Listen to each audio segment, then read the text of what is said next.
Welcome people to a new episode of the Watchdog with Lowkey on Mint Press. Since we are going against the grain and dealing with issues that are largely neglected by the corporate media, it's really essential that we have your support in this mission. So please like, subscribe, and contribute to the Patreon account. We are now sitting on the time where we have seen the decline of empire happening before our eyes.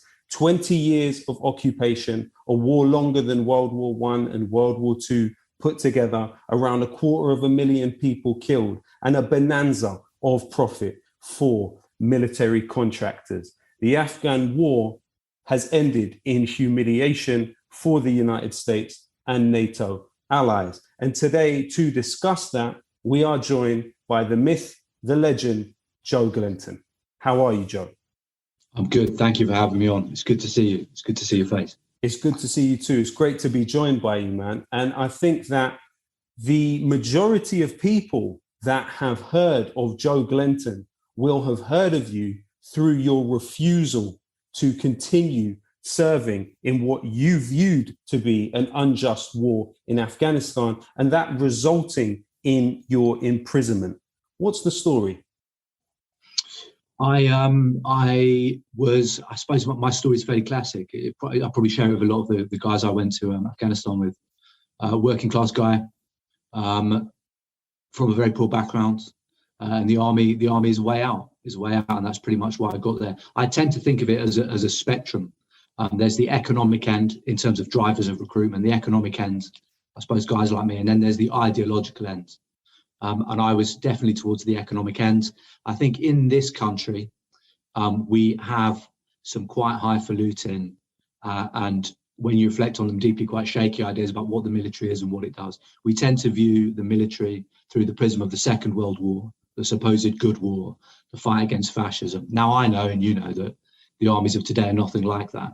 But there's a touch of that, and it colours our view. So for everyone, I think, even if you're from the economic end of the spectrum for recruitment like me, there's going to be a touch of ideology, because the way we think about the military has been shaped by the state, shaped by politicians.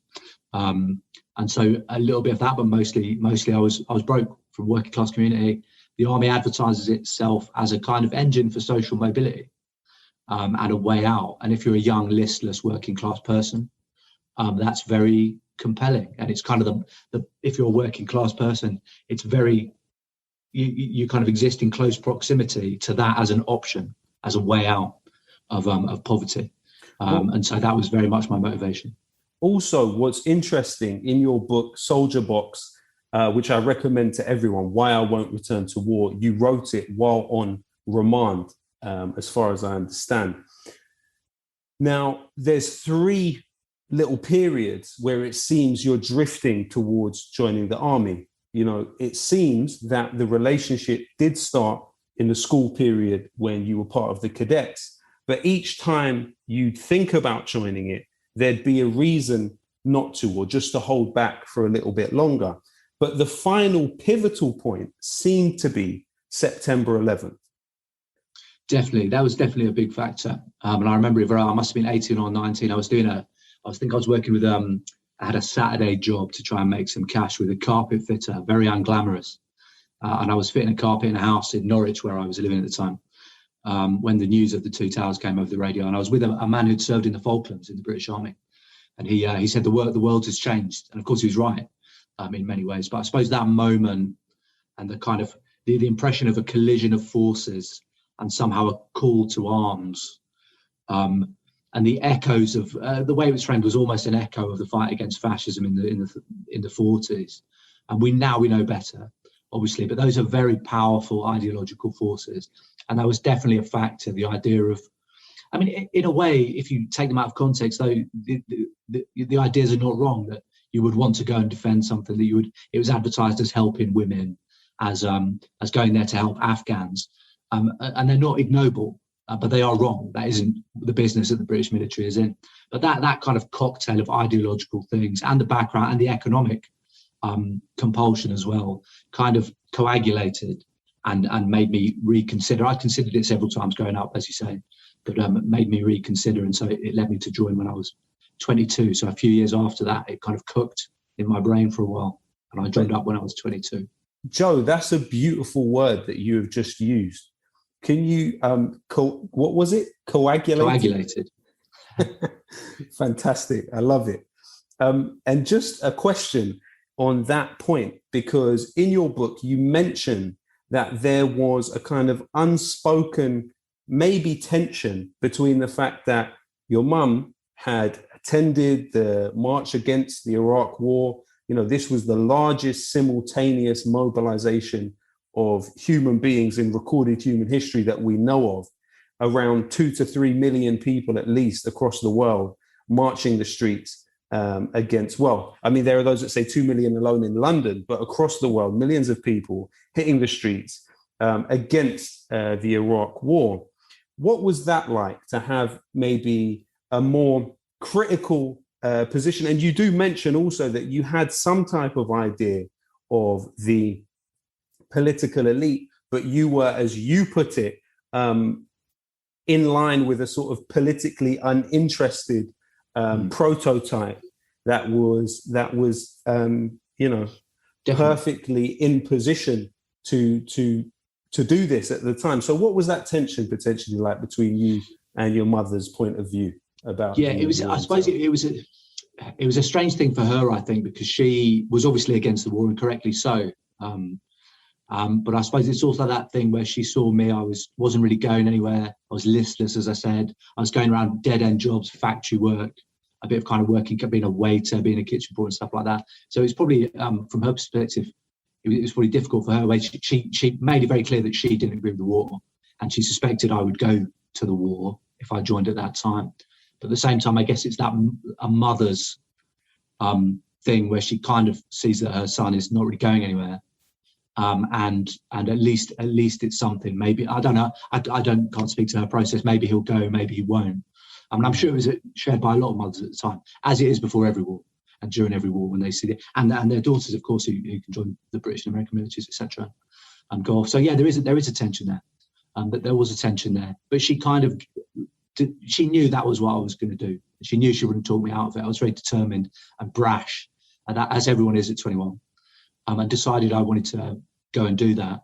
In the end, she was proven correct, of course. But that was the kind of circumstances at the time. And there's something in there, I think. I mean, my generation. I suppose I'm an older version of a millennial. I'm 40 next year, so I'm 82, and I suppose I'm a child of Thatcher. And Thatcher, as we know, the communities, I suppose, which she came from and I came from, were smashed. The working class, kind of the unions and the culture were removed, and you kind of end up in this void. When I look back at it, this kind of neoliberal void where there's no politics and no future, and the politics which maybe previous generations would have had was stripped away. So I was completely apolitical, and didn't really have any real critical understanding of the world around me, except what you pluck from the air. And I suppose that's also caught up with ideas. The army's profoundly caught up with ideas about masculinity, about proving yourself, about being of service somehow. And what that really means is kind of handing off your agency, and that is somehow noble, that you subsume yourself within a cause which is available. And I think now I can reflect critically, that was definitely what was happening. A mix of the economic, the ideological, but also the context. I was apart from a depoliticized class which had been smashed by neoliberalism and Thatcherism. And, you know, obviously this is the fourth war that Britain has fought in Afghanistan across the last 2 centuries, the first being in 1849, while Britain was simultaneously forcing millions of people across the border in China into an addiction to heroin. You know, this was the way that Britain became the world's #1 economy. It was the way Britain industrialized by this expansion across the world. It ended in humiliation. The 1839, not 49. It ended in humiliation, despite having 10,000 troops, paying £600 a year to the chiefs to guarantee the British route from India into Afghanistan. Then, obviously, you had the shooting of Afghans from cannons, as was later done in India. Also, but again, it resulted in a humiliating defeat. You also had the British using bombs. The first time they were used in Afghanistan, bombed from the sky in 1919 on one single day, using over 300 bombs in one day. Was there any consciousness, whether explicit or implicit, within the army when you entered it about this history in Afghanistan? Was it taught as part of the training? Was it dealt with in any way? The military is extremely proud of its colonial past, and in a particular way, in a particularly reactionary way. So, for example, my unit, the Royal Logistics Corps, one of our forebear units won a Victoria Cross at Rorke's Drift, immortalised in the film Zulu. And so our troop was named Dalton Troop after this guy, Commissar Dalton. And even when I got to my unit, I can remember before we were getting ready to go to Afghanistan, people would take Kipling quotes from the poem Kim. When the Afghans come out to, cut you up, pick up your rifle and blow out your brains and go to your God like a soldier. But these are like tiny little kind of fragments of that past, plucked out and taken out of context. So in a way, we were vaguely familiar with it. It was like a small component. I remember people taking those poems and they'd put it on the wall of the training wing where we did our preparation training, but completely out of context and kind of glorified. And I suppose it's important to understand that in the British military, for example, we have every regiment has the regimental colours. It's a big flag, and it will be covered in the names of places, and some of those will be the Somme, or First World War battles. Others, which are more obscure, or were more obscure to me then, would be the residency in Kabul, or just Kabul, or Delhi, or the names of obscure places in what's now India and Pakistan. And of course, this history is a kind of central part of our identity, but it's not really understood, I don't think, and it's definitely glorified. And what's kind of brushed over, or even glorified itself, is the fact that it involves massive colonial violence, the pillaging of cities during the Indian Mutiny, just huge militarized violence always against people of color. Whether it's Africans, whether it's Indians, whether it's Pakistanis or Afghans. So it's kind of there, but it's not really contextualized, if you understand what I mean. And also the important thing to emphasize is that even at this point in the late 1800s, in Bethnal Green, if you were a manual laborer, your life expectancy was 16 years old. We're not talking about a situation where people within the motherland were living high off of the benefits of British colonial spoils. There was an extent to which later on in the Attlee period, there were mechanisms that were created to make the disparity between the rich and the poor a bit smaller. But the reality is that it wasn't something that the vast majority of people were enjoying the spoils of. Another question that I had for you is, at that point then where you enter the army, can you describe to me the stratification within it and the balance of power really within the army as you saw it? Sure, yeah, it's a world which it's stratified in a way which is alien, but it's also not. And I've tried to come to ways to explain it because of the kind of rituals and the badges of rank. It can seem quite arcane, but you can imagine it as your average soldier who's a working class person joins. They are the workforce, and then above them you'll have people who've served 10 or 15 years, and they will be the senior management, the sergeants, the staff sergeants, the colour sergeants, the sergeant majors, and they're the kind of the petty bourgeoisie, if you like, the middle management. And then you'll have people who are normally university graduates, some of whom are from very privileged backgrounds, in particular regiments, the very posh regiments like the Guards, with the big busbies, the big bearskin hats you'll see in London. And they are the kind of figureheads, I suppose. The army, the military, is run by that middle strata, really. But the officers kind of, they sign everything off. But then beneath them is a workforce, is basically a workforce in all its diversity. But then obviously what's different is that it's a highly disciplined and regimented and hierarchical organisation, much more than your average job, I suspect. That may be changing. We've seen how military patterns of functioning have crept into work, and they are fetishised and celebrated. And there's an impression, I think, in business that it should be more like the military and people should have less agency. But it is fundamentally different. So you can really understand it as a class system, as a very rigid class system. Because I understand people often ask me, what is an officer? Why does this person salute that person when that person's been in much longer than this person? And it's basically the people in charge are normally graduates and normally better off. And then there's the middle management, the sergeant, for example, and then there's the rest of us. There's me, the kind of corporal, lance corporal, the private soldier, and we're the kind of workhorses, if you like. And when you were in Afghanistan, in Kandahar, I remember? Kandahar, yeah, 2006. In 2002.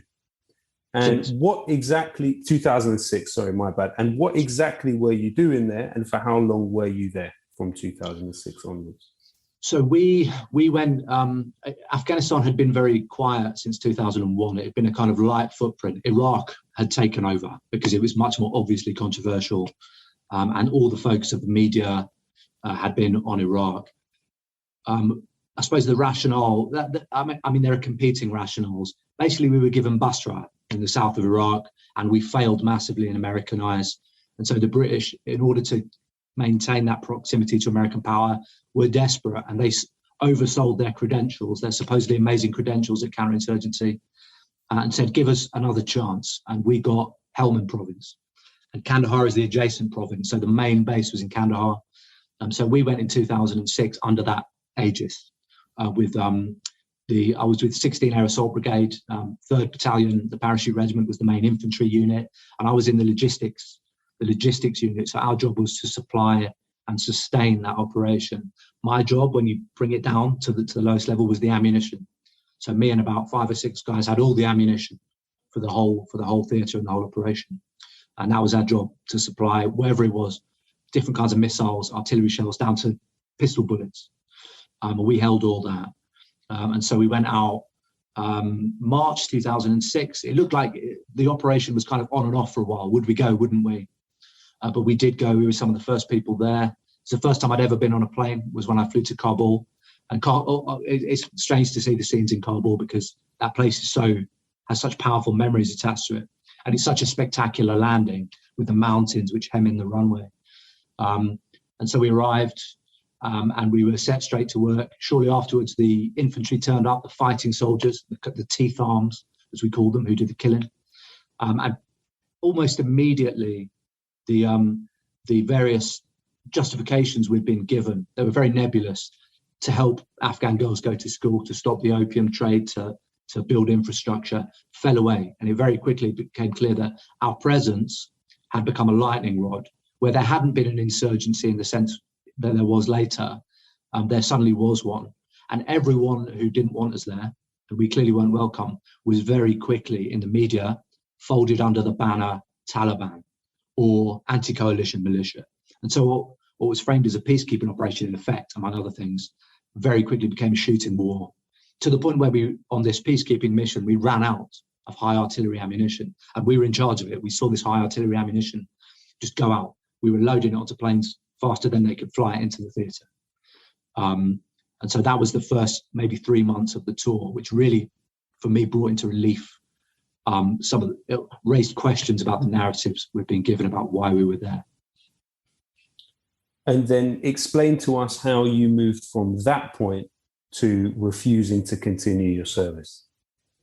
Yeah, I think it kind of built up over the course of that tour. There was no kind of light bulb moment particularly, but we knew what was going on in theatre. We knew our presence had created an insurgency, had created a war. We knew that we were using a lot of air power, that we were bombing things, we were calling in airstrikes, etc. And I knew, it was very clear to me from the briefings we would get every day, that I was part of a chain of destruction and pain for Afghan people, the very people you understand that we'd been told we were there to protect and help. And so that led to a kind of internal conflict, I suppose. But when you're on operations, you have very little time. You're very busy. You've been trained and indoctrinated to be part of the team. So you just crack on. That's the term we use. You just crack on. And I did put questions aside, because that we say that's above your pay grade. It's above your pay grade to think that much, and just push through it. And acquitted myself fairly well. We were there for 7 months, all through the summer, incredibly hot summer, just moving ammunition around. And the deaths started to mount up on both sides over the course. And it was really when I came back that it started to crystallize, because then I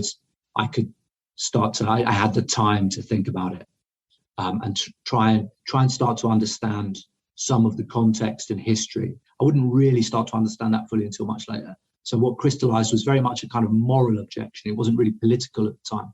It was an instinctive kind of reflex that this is not what we were told we were going to be doing. I think we're being lied to, this kind of creeping sense of being deceived.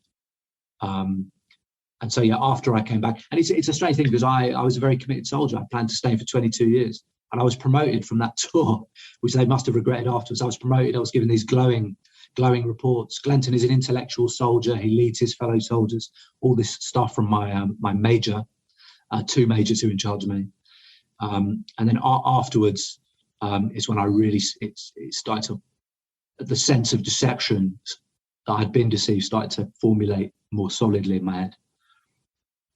And then what was the next step? So at that time, we were covered by something called Harmony Guidelines. And Harmony Guidelines mean that you can't deploy twice in 18 months. And I had this kind of moral objection, and I had planned to just see out within that 18 months, I could have seen out my time, signed off and left, basically, the military. And that's what I planned to do. And it probably would have never become anything more political than it was. And probably the army must regret that they pulled the rug and tried to redeploy me. At the same time, I'd started to develop post-traumatic stress from some incidents on operations. We were regularly mortared. They were the locals. Everyone's under the heading Taliban, so we'll go that Taliban if you like. We're firing rockets into camp. Some Americans were hit relatively close to me.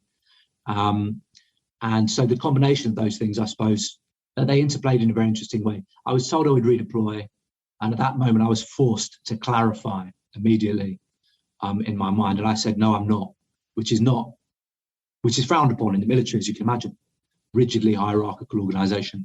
And I said, no, I'm not. And they said, yes, you are. And we kind of played this ping pong game. At the same time, my PTSD, which was diagnosed many years later, was ignored. As is often the case, veterans will tell you that mental health stuff was always ignored or diagnosed down at the time. They insisted I would go. And in the end, I suppose it's a grand tradition. I voted with my feet, and I went AWOL, absent without leave, went on the run.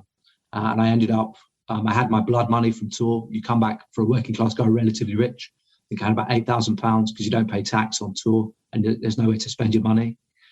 So I went on the run, eventually ended up in Australia. I was on the run for 18 months. When I got back, I was top of the list, almost like an Osama bin Laden figure. They had a list of everybody who was AWOL. That was many people, and I was top of the list. A very proud moment for me. And I was away for 18 months. During that time, I started to read more history. And I started to read more politics. And I started to try and put it in context. And when I came back, my anti-war views, anti-imperialist views, I suppose, were much more solid.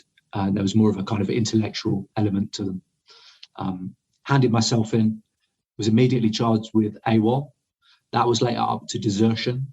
And I was put in for a court-martial, charged and put in for a court-martial, which is the military version of a criminal trial, I suppose.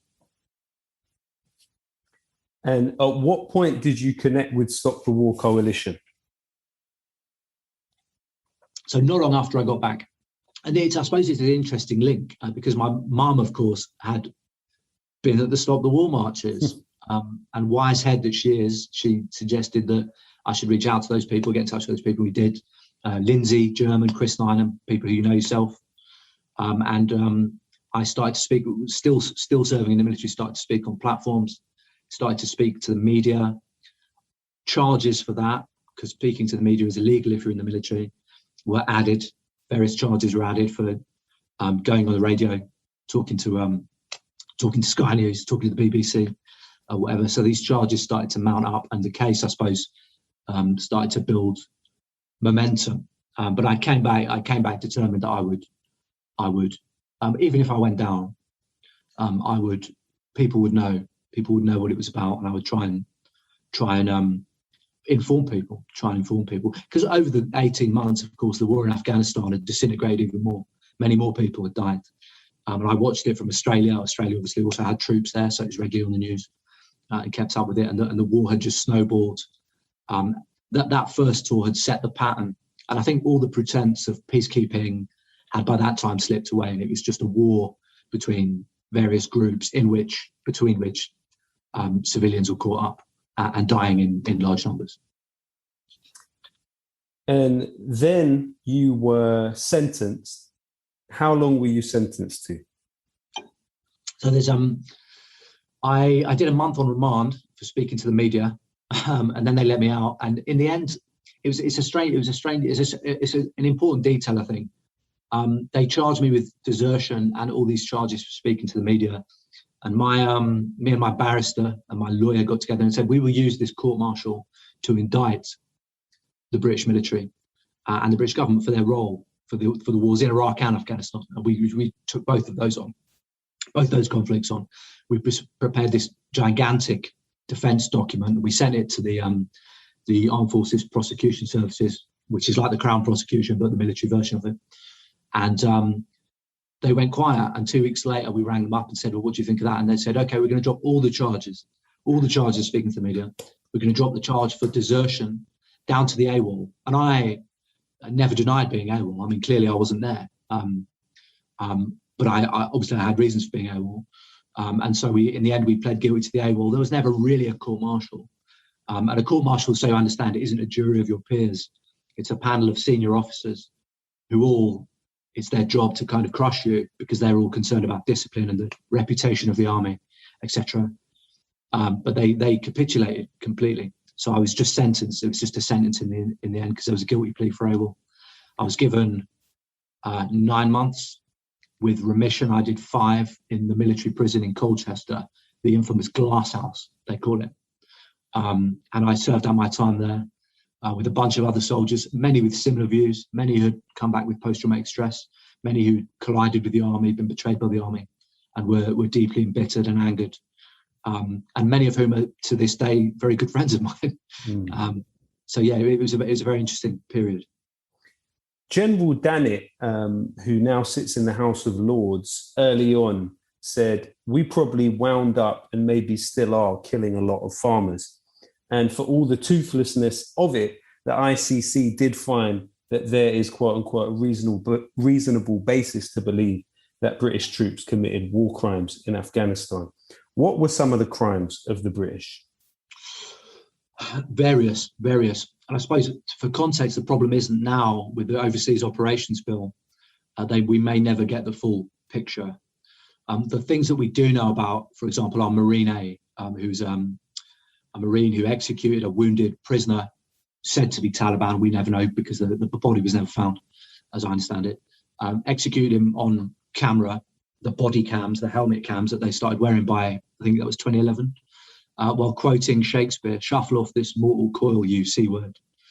That's one very prominent example. There have been allegations of special forces routinely, the SAS and SBS, over a period of time, executing people in their homes. And various other examples of not elite troops, but just other troops shooting innocent people and various other atrocities. The question, I suppose, is one of justice and accountability. And I fear that the passing of the Overseas Operations Bill, with a massive Tory majority that we have, it was always going to pass, I think, will prevent that. And that's just Afghanistan. Obviously, there are other examples in Iraq along similar lines. And folded into that, I suppose, there was also lots of cases from Northern Ireland, which are also included in that kind of constellation of allegations. So it's hard to know, but I have no doubt that war crimes were committed. I think even in the noblest war we could imagine, which Afghanistan and Iraq are not, it's the nature of the beast that people will go wild, they'll go feral, and they will murder people. It's what comes with it, which is why we have to avoid. It should always be a last resort. Military violence should always be a last resort. At best. But certainly atrocities, of course. The concern is that no one will ever be held accountable for them now. Now, we understand that you were based in Kandahar, but the Helmand province, it was home to 10,000 British soldiers on almost 140 different bases. And it's also the center of opium production in Afghanistan. We know that in the year before the invasion, one of the things that the Taliban did to seek international embrace and acceptance was to cut the opium production to almost zero. Today, as it stands, Afghanistan makes up over 90% of the source of the world's opium.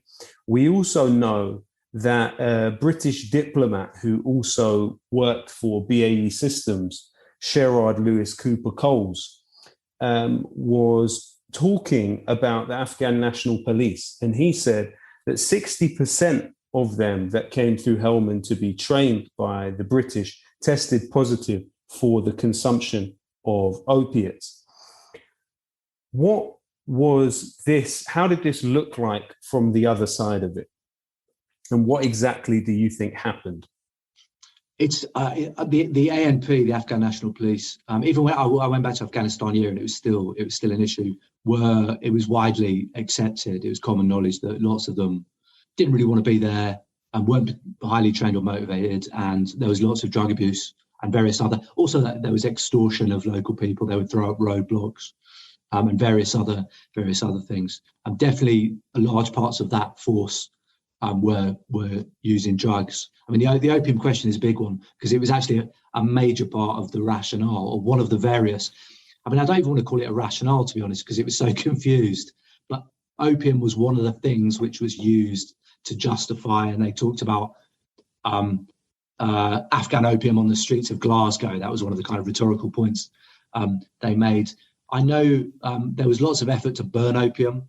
But I also know that 2006 was a bumper year. It was one of the biggest crops for many, many years. And that was the year that some of this, that we went in. It's a strange one because I also feel the opium argument kind of fell by the wayside.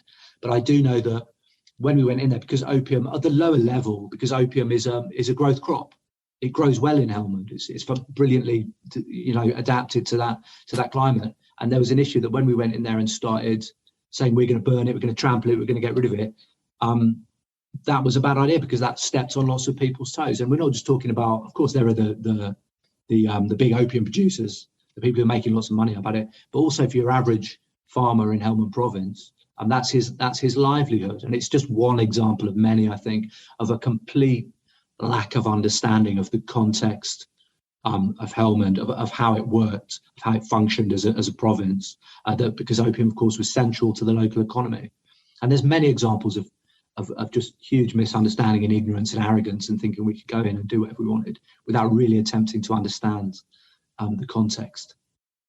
Well, of course, also Alfred McCoy looks at the way when the CIA were backing both local and foreign fighters to come into Afghanistan and fight the Russians, they contributed massively to a situation where the fighters were generating funds through the production of opium. And then that led to the amount of heroin addicts in Pakistan going from literally 0 to 1 million within the space of about a decade and a half. So it would have been something to predict, what would explain the massive increase in these kind of drugs on the streets in Britain following the invasion of Afghanistan, do you think? Do you think there's a relationship?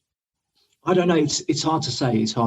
I mean, the obvious thing that leaps out at me, of course, is the example of South America, of cocaine coming into particular communities in America.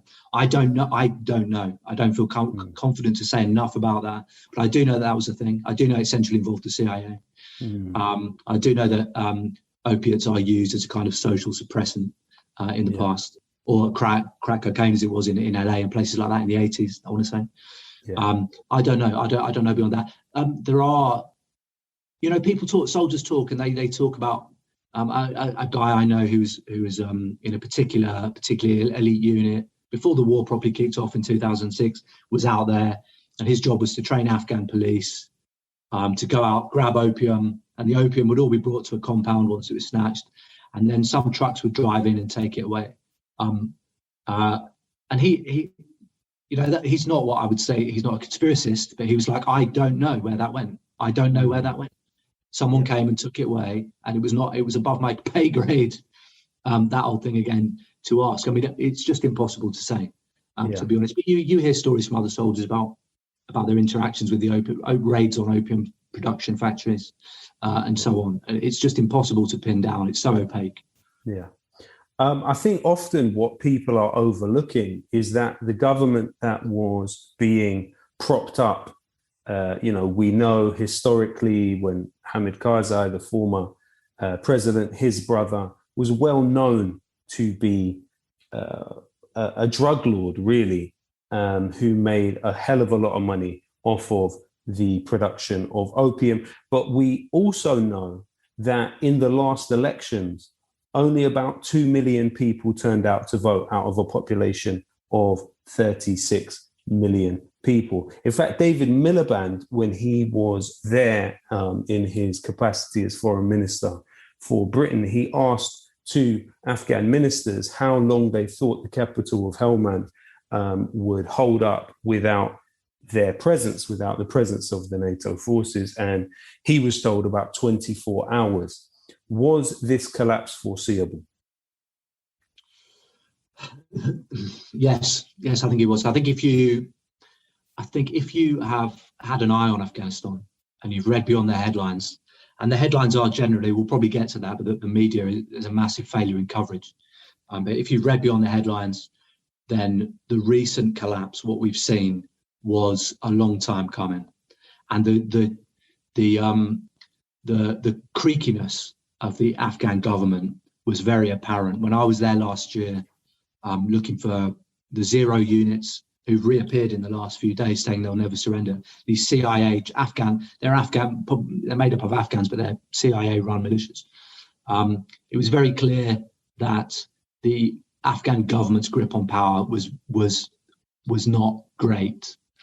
And this has probably been the case at least for a couple of years. I mean, there's articles from 2016 talking about it was a similar problem as in Iraq, which became apparent with when ISIS came storming down, that ghost soldiers, ghost battalions, soldiers on paper only, our whole armies on paper only. And it's still on the British Army website. I checked a couple of days ago. They say we trained 350,000 Afghan National Army soldiers.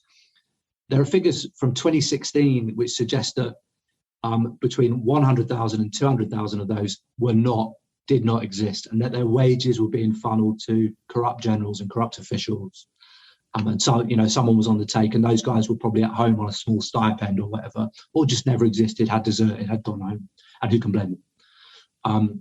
And so I think if you've, as I say, for people who've read beyond the headlines, it's not that much of a surprise. Perhaps the sheer speed was shocking, but the fact that it was going to happen as soon as the protective shell of US power started to leave the government, started to leave Kabul, that things would not last for very long. I think that was, for many of us, that was very obvious. And for me, going there last year, January, February, just before, I remember there was just whispers of COVID at the time. It was pretty clear that the Afghan government was not calling the shots and was completely dependent on foreign military power.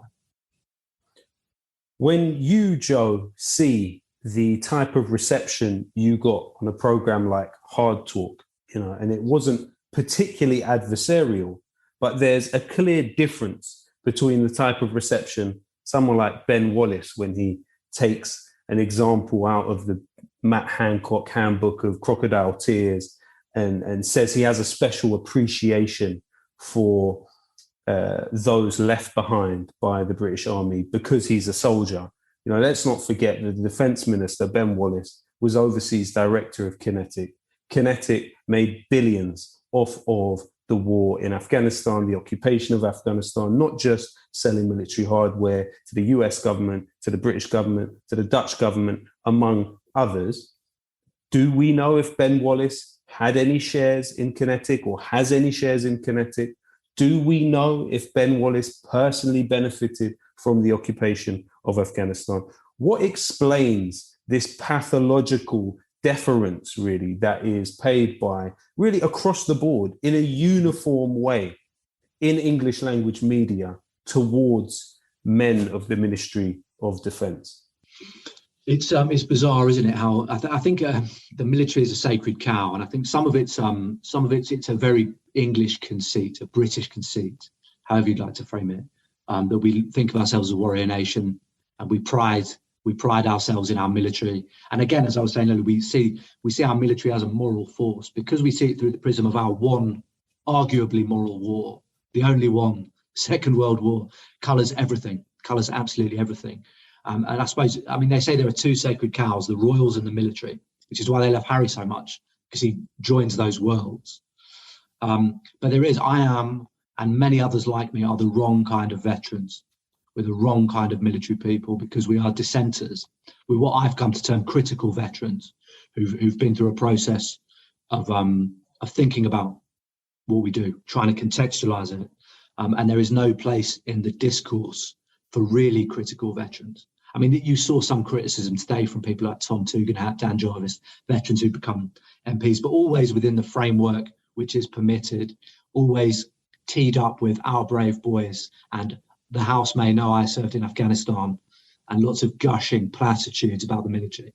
But for people like me, the dissenters and the outsiders, there is no public platform. The BBC invited me on. I spoke on the BBC this morning for the first time in 6 years, 7 years, maybe longer. And there's no space for our voices because we cause such gigantic dissonance. I think the idea that you could be a veteran, a soldier, sailor, airman, and not agree with the imperial project, which Britain is a party to, is just beyond the pale. It's just, I think it's probably a kind of heresy, and the idea that it's a heresy is so deep. It's not like something that BBC journalists, for example, consciously think about. It's so deep that they're probably not even conscious of these parameters themselves, I suspect, in some cases. And we are, as I say, we are beyond the pale. We're heretics in a country which is absolutely in love with a martial fantasia about what it is and what we are in our history and our present. And where does Churchill come into that sort of deity, would you say?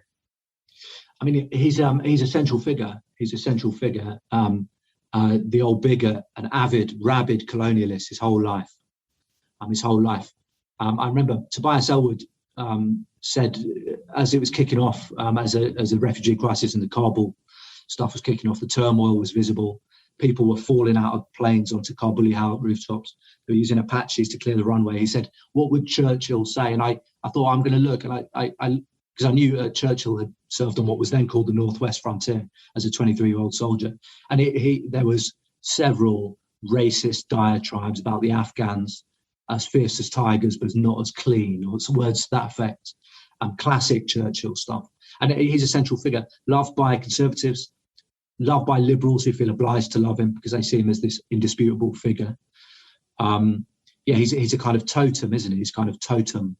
And I mean, even in terms of World War II, like I don't think Churchill fired a single shot in World War II against the fascists, or stoked a single ship, or fueled a single Spitfire, and yet he's synonymous.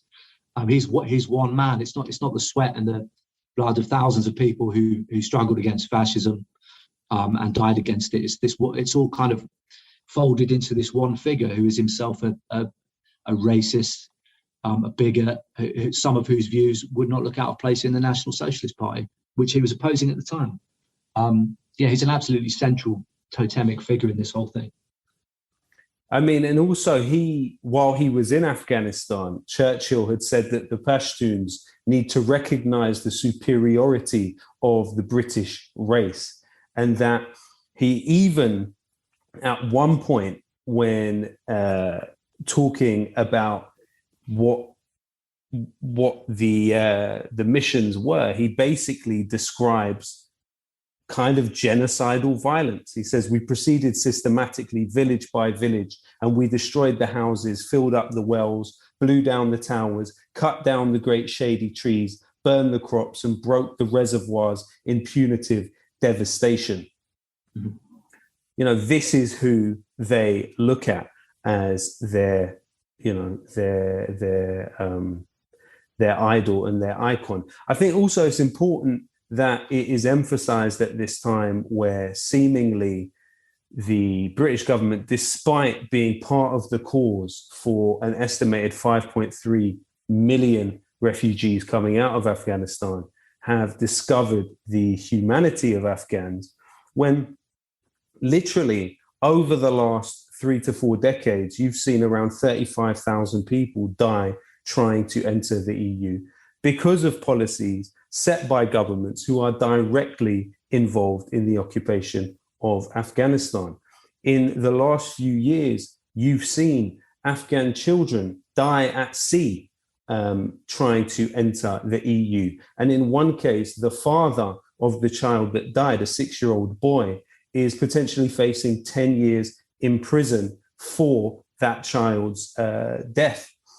You also have situations where people have killed themselves, like Habib Sharouch on the 25th of May 2019, committed suicide in a refugee camp in Strasbourg because of the situation he was facing, not being allowed to fully become a part of the society.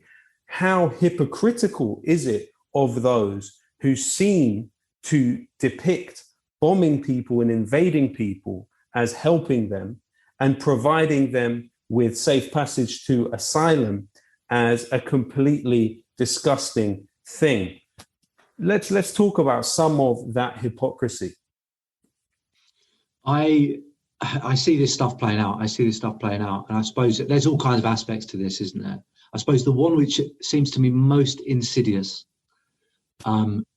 which happened 20 years ago and is happening today, is the argument about women. That war and occupation is good for women.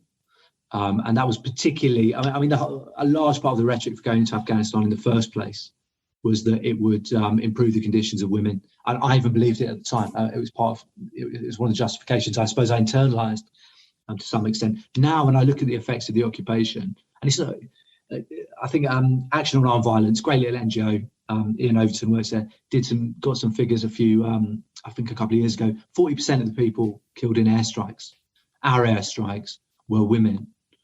And it's just to be critical and rational for a moment. Obviously, we know that in any society, women face lots of problems in inequities and inequalities. The idea that if you were to then add to that the occupying soldier, the drone strike, the militia, the corrupt official, that those things would be improved, it's just bizarre to me. And yet still all day in Parliament, particularly like people on the right of the Labour Party, I think, I really have internalized this idea, this liberal interventionist idea, that war somehow generally does now or has ever improved the condition of women. It's just bizarre to me. On top of that, I think the refugee, it's just so important, the refugee question. 20,000, but only 5,000 in the first year. And what do the other 15,000 do? Even like 20,000 is not enough for a start. But let's say we accept that figure. What do the other 15,000 people who need to leave do until whatever date in the future they're allowed in? What about all the Afghans who are in Europe who are displaced by British bombs and British bullets? It's just bizarre to me that they still roll out these arguments. It's just I suppose it's the inhumanity of it. And when you look at this stuff long enough, I'm sure you can almost become numb to it. You can almost become numb to it because it is so bleak.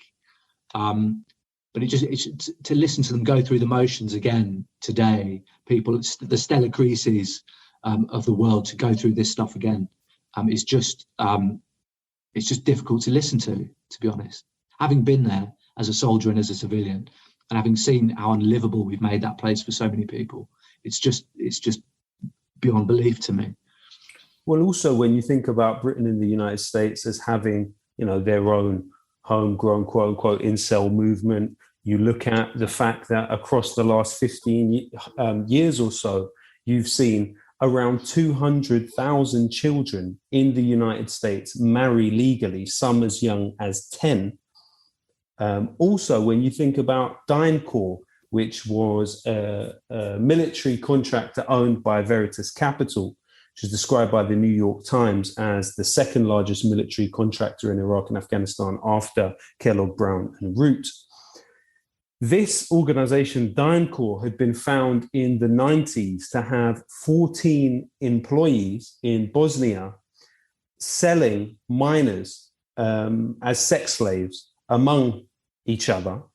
And the two people that reported it within the organization, DynCorp, were actually fired on the spot. And the people that it was alleged were doing this faced no form of punishment because of the immunity that they enjoyed under Bosnian law. When you look at the fact that this organization got massive contracts in Afghanistan and were found to be hiring the services of underage child prostitutes, and it was such a problem that the US ambassador in 2009 had several meetings about it and in fact had to write back to Washington about the DynCorp problem.